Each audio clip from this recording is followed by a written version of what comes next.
I'm loving these geraniums this year. The colors are vibrant and they're adding great pops of color in the garden before all the perennial flowers get to bloom in the summer.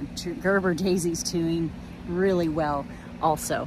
But the question is, how do we keep our perennial gardens going through the drought, and how do we make them a little bit more drought resistant? Jon Roethling over at Reynolda Gardens has just the idea. I know mine could use a lot of help. You know, one plant that's fantastic for all season, that loves it hot, loves it, you know, dry, are salvias. They are fantastic with heat.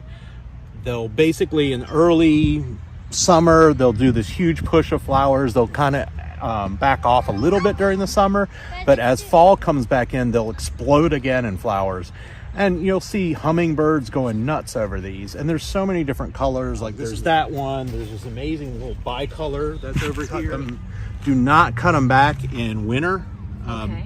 You know, a lot of things that are sometimes marginal, if you cut them back in winter, you leave an open wound for water to get into during the winter, and then you get the freeze thaw, and then it's toast. Something like this. So this is what we refer to as catmint. Mm-hmm.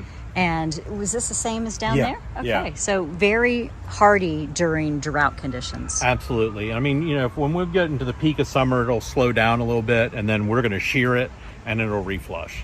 Obviously, if you're planting right now, you know, make sure they get a good soaking. Don't do just a little bit at a time. You want those roots, you want the moisture to get deeper into the soil, because the roots are going to follow the water. They're going to go deeper into the soil. It's going to establish better, and it'll ride through droughts better. So mulching helps hold water in. That's one of the great ways to save, you know, what little resources we're getting right now. So, you know, you're looking at the top of the soil right now, it looks really dry.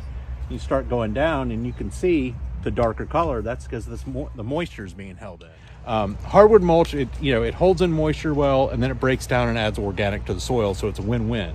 Pine and that needles loosens the soil, especially when you have clay. Yeah, getting some organic moving in down into the layers of the soil is always good.